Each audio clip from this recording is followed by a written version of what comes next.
Are you ready?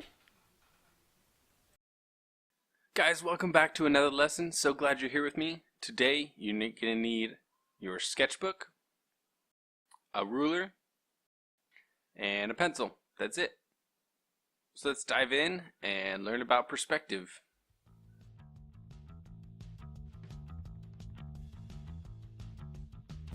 Okay, first thing we need to do is draw the horizon line.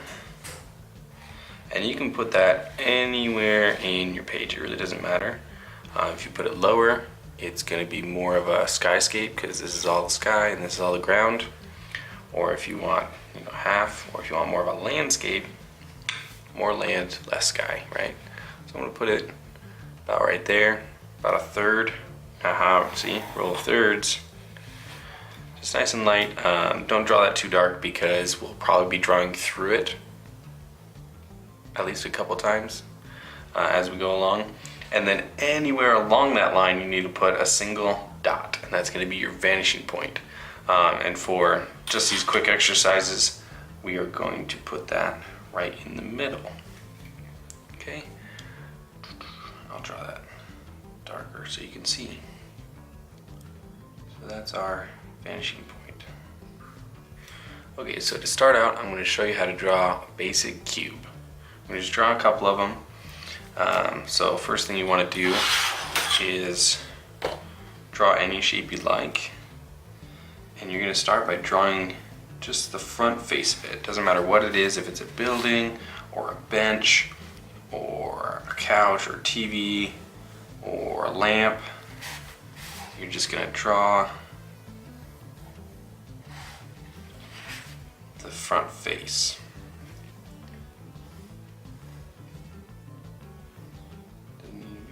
Okay, so there's our first shape, and now we're going to connect each one of these corners back to the vanishing point. So you line up your ruler with the vanishing point, like you can put your pencil there and kind of slide it around until it matches right up with that corner. And I'm going to draw a nice light line all the way back to the vanishing point. Don't necessarily need to go all the way back, but whatever. So do that with all the points. Take all the points of your shape and take them all the way back. Every single one of them. Because we're going to draw through on this construction drawing, we're going to draw through so we can see what we're doing. And you guys can barely see that at all. Dang, I need to draw darker. Let me darken this up for you.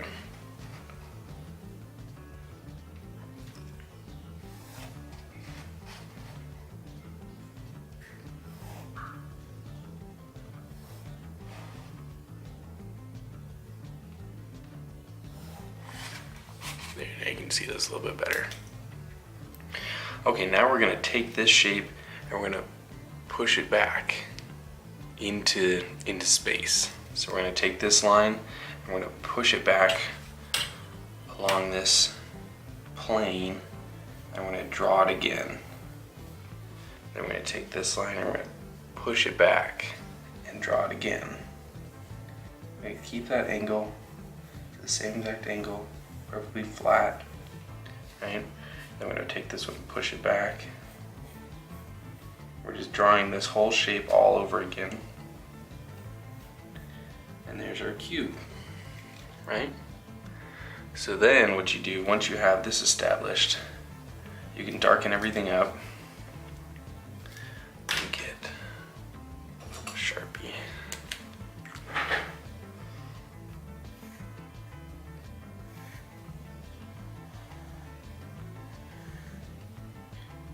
So just to show you what the solid cube would look like. That's pretty terrible. There you go, there's our cube. Okay, so let's draw another one, just to show you the difference. Okay, over here.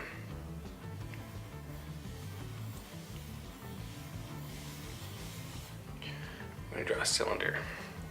Now with a cylinder, what you do, you take your ruler, place it right on the vanishing point so you have a pivot, and you're going to come down and just hit. Now, where that ruler hits the edge of the circle, right there, right at the point, that's called a tangent. So we're going to take the tangent of that circle and extrude it back to the vanishing point. Can you guys see that? Nope. Make it darker. Draw darker for the camera. Just like that. Okay, and then we're going to go to the other side. We got our pivot point right on the vanishing point. We're going to come along till it hits that tangent. I'm going to extrude it back. Okay. So now we need to take this curve, this circle,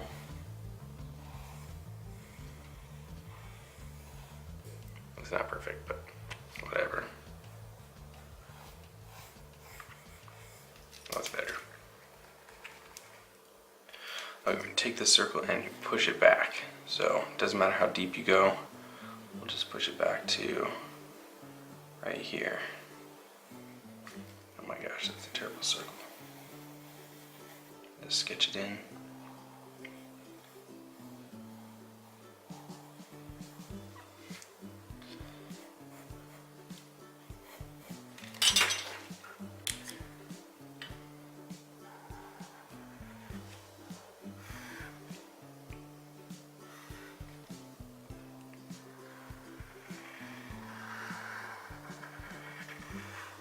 Now we have a tube.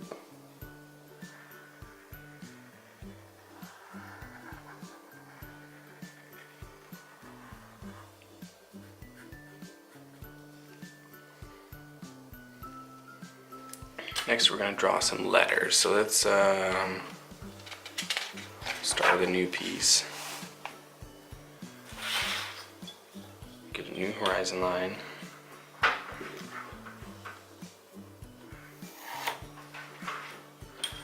We'll put the vanishing point in the middle again. And I'm going to draw my name in block letters across the page. I'm going to do it at a weird angle so you can see how the angles change as we go across the horizon line.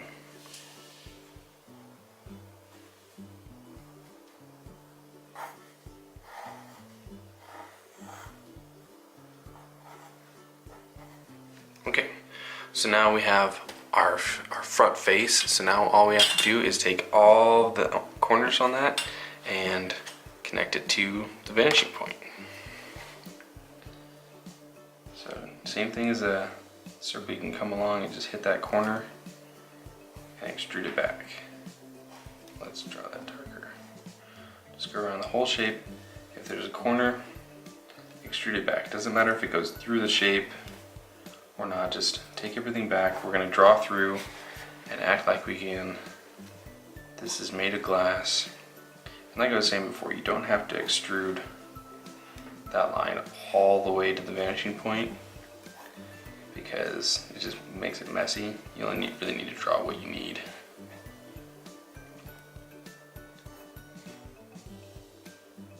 Take every corner. Depending on what letter you drew, you may have a lot less corners than an M. An M has a freaking lot of corners.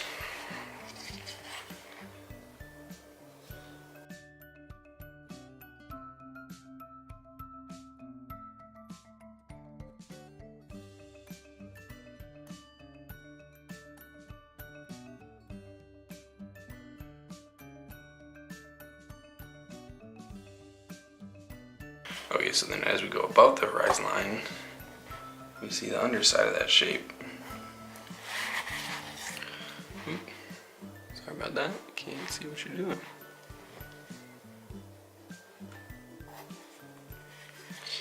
So then here, this curve, there's not really any corners to connect to, and so we're just going to go from this corner all the way over to the next one, because this is where the next tangent's going to be.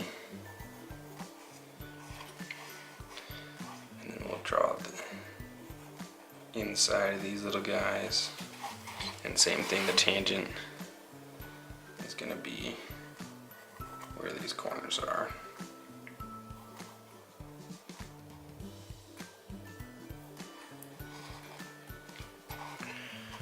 And then this one, let's see. Nope. Okay, so now we're going to take all those shapes and we're going to push them into the background and draw them over again. So we take this line and you push it back along that line, and you just pick your thickness, doesn't matter. So we're going to trace that M again, and then we're going to trace this line, keep the same angle, and come down with it. It might get a little bit messy, but try and focus and follow where all these lines are going. So this one's going to go back and up.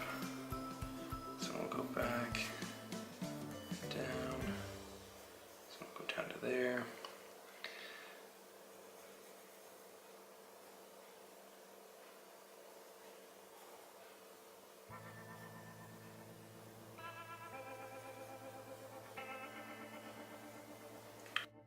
See how we drew that one? It's the same, but where that intersects, we're not going to see that, so we'll end up erasing that part. And this one's just going to be this guy. And then that thickness, you're not going to see those. We'll draw it in anyway.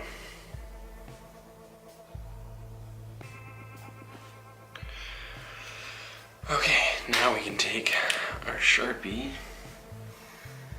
You don't have to outline what you're doing with the Sharpie, I'm just showing you because it's easier to see what's going on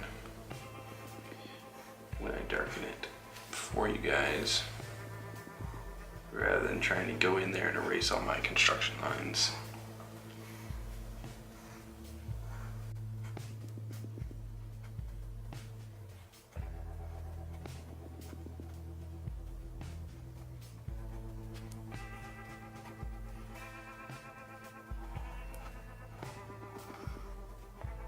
Whoops, that was a mistake. Just read about that one. Oh, I forgot a little period. Here we go. So, go through and draw your name just as a good practice how to do different shapes and keep track of everything. Now I'm going to show you how to do spacing across.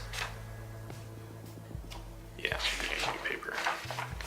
I'm going to show you how to space things evenly.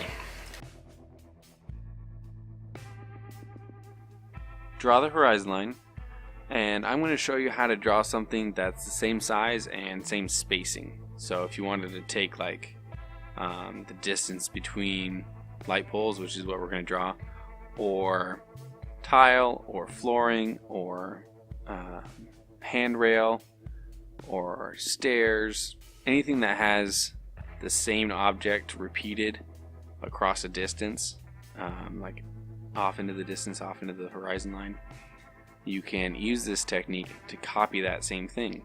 So it'll get smaller as you draw it, but in reality it's all the same size, so it looks nice, right?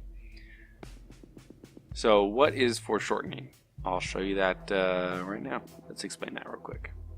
Okay, so this is the flat shape, and as I tilt it away from you guys, away from the viewer, that's foreshortened. So this edge is now visually bigger than this edge back here, right? If you actually physically measure that on your bust out a ruler and measure your computer screen, this one's bigger than that one, right? And if you do the same thing, do it this way, this edge is bigger than that edge on your computer screen. But in real life, it's still the same book. It hasn't changed physically. It's just the way you see it. That's foreshortening, okay? Okay, first thing we need to do is establish the position and size of the object we want to copy. For this example, I'm going to be drawing a series of telephone poles, just like I said.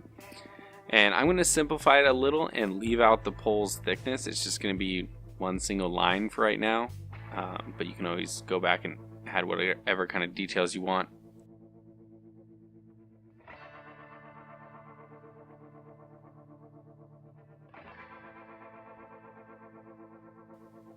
Okay, after you have that established, connect both endpoints of your lines to your vanishing point. Then we're going to measure halfway up and making a mark. Then we're going to connect that mark to the vanishing point as well.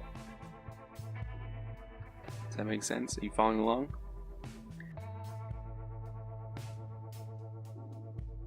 Now we're going to draw a second pole the distance that we want them to be apart. So this is establishing that space that we want to copy. We've established the object, now we're establishing the spacing. Or you could also think of this as this is your first tile that you're going to draw on the floor or on the wall or a brick or whatever it may be. To find out where the next pole will be, we're going to draw a line right through the center of the second pole. See the intersection right here? You want to draw a line starting at the bottom of the first pole through the intersection and continue that line until it hits the top converging line. Right where that line hits is where pole 3 will go. So we'll just draw that straight down and go to the next one.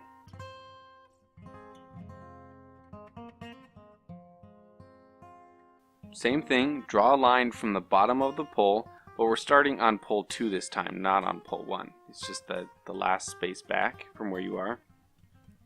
Then go through the middle intersection of pole 3, and that will tell you where the fourth one will go. Repeat this process until you go as far as you need to.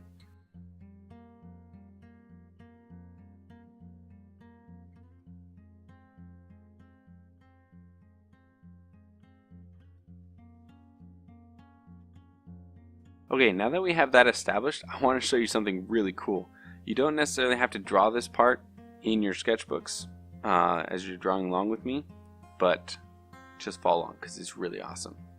So first we're going to divide the space between the horizon line and the bottom of our paper right in half.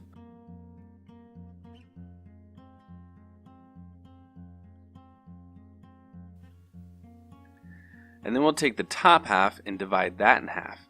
And then we'll do that again. The top section, we'll cut that right in half.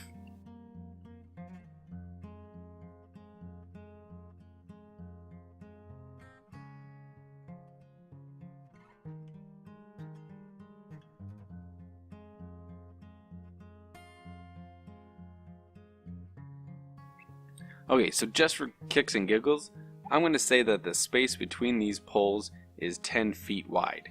Now that's foreshortened, so it's not actually 10 feet, but you know, if it was real life, that it would be 10 feet big, right? And because we measured it, this pole is also 10 feet away from the one before it, and so on and so on. All these poles have the same spacing in real life. That means that this first space here, or first half that we took, is 20 feet away from the viewer, because the bottom of the page represents kind of where your feet are. So remember, we took this same distance here and here and we cut it in half. Look at this, there's 4 poles inside this spacing. That means this space is 40 feet long, and the next one is half as big as the one before it, and it's twice as deep. It's 80 feet long, and 160 and 320.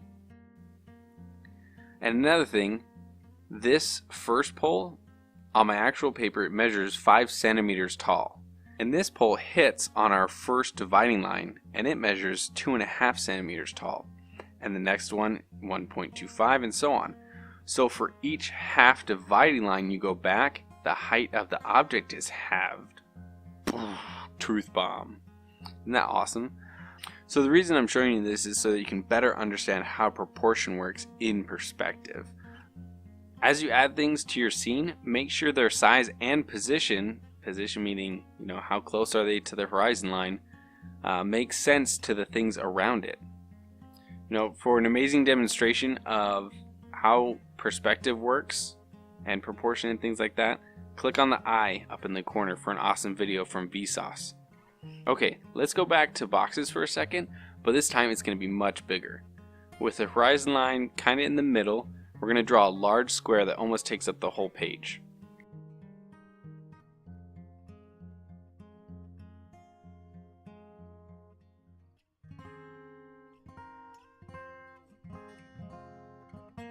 Connect the corners to the vanishing point just like before, and push that shape back and draw it again, just like before. Real easy, right?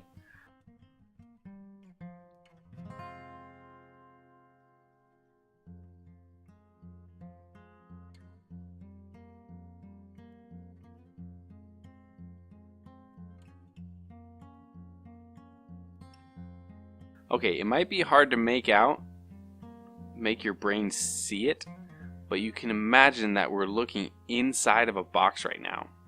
Can you see that? Okay, now I'm going to zoom in and focus. Oh, now we're inside of a room. We're inside the box. Did you see it? Can you make your brain flip? Can you see the ceiling and the floor and the walls? That's where we're going next. Okay, so I'll draw that same thing except the more zoomed in version on my paper so it looks like we're inside of a room. And for me, this is the best exercise to learn the ins and outs of one-point perspective. You draw a room and you fill it up with stuff. It's a really great practice. So first, you're going to draw the back wall of your room, and this can be any shape or size, however you want it, big or small, circle or square or triangle. There's lots of different rooms out there. Look at references online. Just Google one-point perspective rooms. Be creative, do something crazy. Okay guys, so here's our interior perspective room example. You can see all those converging lines going to the vanishing point. And so this is if you put, when you draw the back wall, like that little door back there, and you are placing the vanishing point right in the middle, that means you're standing up and you're right in the middle of the room and you're looking back at the middle of the room. If you move to the side of the room, you move your vanishing point to the side of that square, you're physically moving over. Now your room looks like this. You see less of that wall and you see more of that wall. So imagine like if you wanted to act like you're looking from a security camera, this is what your view would look like. So you put your vanishing point on your back wall back there, and this is what you're doing. You're putting your camera really high in the room. You put your vanishing point really low, now you have the perspective of a mouse or a kid looking up, right? And you see how that changes all the converging lines in your drawing. So wherever you put your vanishing point, that's where you're physically putting your eyes when you're looking at the room. So you can move that anywhere you want. But check this out. So we're here, we're right on the edge. If you move your vanishing point outside of that back wall, outside of that shape, boom, now we're outside of the room. And there's my bird that holds my keys. Scroll down to the next part of the script, because we gotta keep this rolling, and I'm hot because I'm inside a blanket. Okay, now that we have an established room, let's start putting things in it. This room is going to be just real simple, a couple objects. Let's start with a door. Every room's got to have a door, right? Now, always remember proportion. I've seen a lot of students draw a little door like this, which is fine if you're drawing like a really tiny door for a hobbit or something, or a really large room, like super vaulted ceilings. It's like a 3-story room for some reason. But if you're going for a normal sized room, the ceilings are usually like 8 or 9 feet tall, and the door is about 7 feet tall. So pretty close to the ceiling, and then you can guess at how wide you want it. They make doors in all kinds of shapes and sizes, so be creative and draw what you think looks best.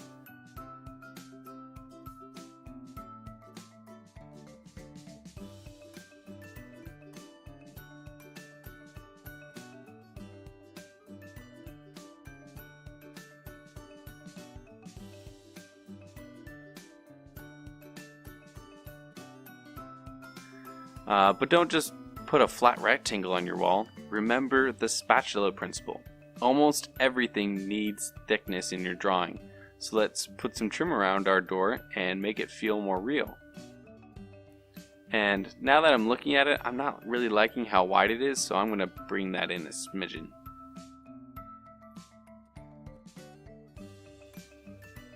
There will be instances where you don't feel right about something, or in your drawing it feels off for some reason, but you don't know what to do to fix it. But after some practice and deeper understanding of how perspective works, you'll be able to identify those glitches in your drawing and either exploit them or eliminate them. For me personally, I'm a realist, so I like to draw things as they are, but that's not necessarily the right way. Explore and find your own style.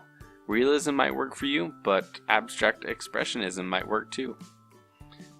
Okay, let's lay down some texture on the floor. For my room, I want hardwood flooring with some wide planks. So when a line is not a converging line, or to say that it's not foreshortened, you can measure and divide it with simple arithmetic. No fancy construction lines needed. So just choose a measurement and divide the bottom edge of your room into a bunch of little lines, a bunch of little sections, and then connect each of those dots to the vanishing point. To make this into tile flooring instead of wood, all you would have to do is make one square as big as you like, and then use the copy technique we did with the poles and copy them back into the room. But for now, I'm just going to add a few random horizontal lines and leave it at that. Okay, let me show you how to draw a foreshortened circle in perspective. It's pretty tricky, but you'll get it if you follow along. You can do it. I have faith in you. Believe in yourself. First, we're going to start with a square, or as close to a perfect square as we can guess. And then we're going to draw a circle inside of that square. So start by drawing a line on the wall and then connecting that to the vanishing point. Then we'll draw another vertical line that you feel best completes the square. There are techniques for drawing a perfect square in perspective, but I think they're a little bit beyond the beginner level. So we'll skip those for right now. Just draw what you think feels good. In a perspective drawing, if you ever want to know where the middle of something is, just draw an X. It's like the go-to for everything. It's amazing. Now that we have the center, we will connect that to the vanishing point. So connect the center point of that square all the way back to the vanishing point. And then we're going to draw a vertical line through the center as well. Now we have a foreshortened square with a plus and an X. So the plus is going to be the axes of our ellipse, but we need a little bit more help, so we're going to find 4 other intercept points for this that we can draw through. So just looking at one of the quadrants, if we connect north and west, we can find the middle of this line, but that's not the point we want. Have it again and then make a mark. That's our intercept point. That's where the circle is going to be. Do the same thing to the other 3 corners, and then all you have to do is be very careful and connect all the dots together. Take your time and make the transition between each dot as smooth as you can.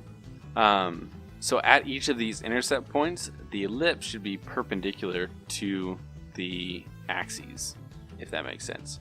So what I like to do is to start there and slowly build out the line to the other points.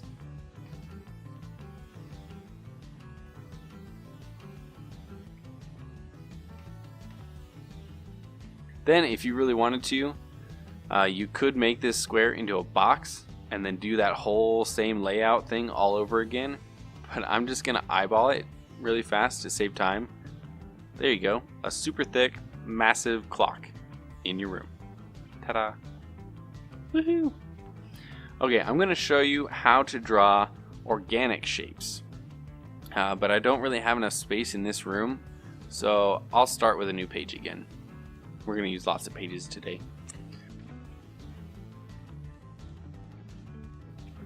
Okay, anything you really want to draw in perspective, anything at all, if you're having trouble figuring out how to draw it, just put it in a box. Just draw a box the size that you think it should be, and then put that thing inside of it. It helps a lot.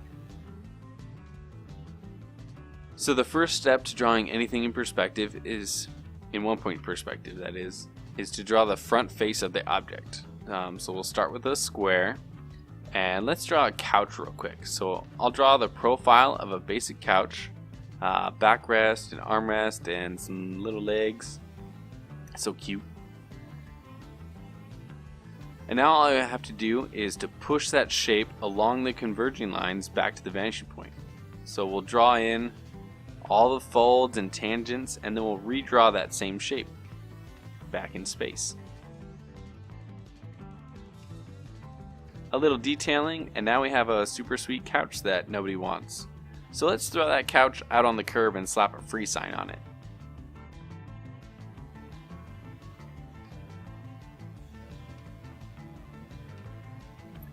I'll draw a simple street with a sidewalk, and this is more like an alleyway for how wide I made it.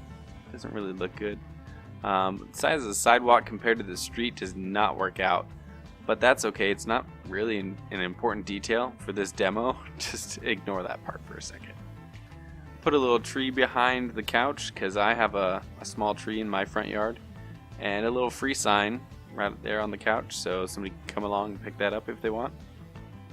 Now let's take a second to look at that sidewalk. It doesn't feel like anything. It barely even looks like a sidewalk. I'm going to use our copy technique again and draw in the breaks in the sidewalk.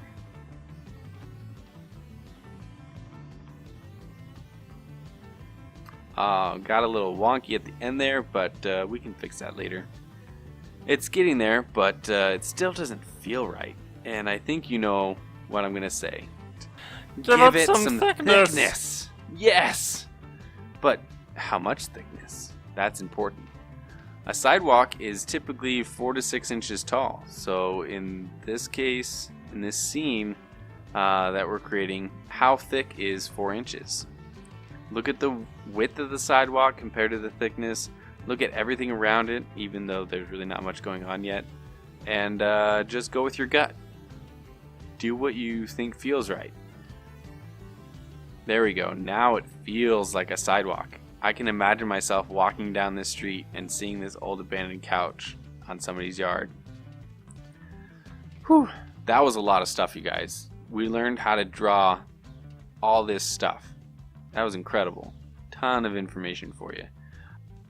Congratulations, guys, for making it this far in the video. This is a long one. Now we're going to take some huge 11 by 15 paper and put all these lessons into practice by drawing a complete room. And I want to challenge you guys to do the same thing. You don't necessarily have to go out and buy special paper. You can just use regular copy paper if you want. But I challenge you to fully render an interior space, just straight out of your head. Do something crazy with it, and see how far you can go. See how awesome you can make it look. And I would love to see them. If you get one done, email it to me. I'd love to see those pictures. So I've given you guys all the tools you need to draw almost anything in 1 point perspective. Now go out there and conquer that 2D world. You guys are awesome. Thanks for watching. Ciao for now.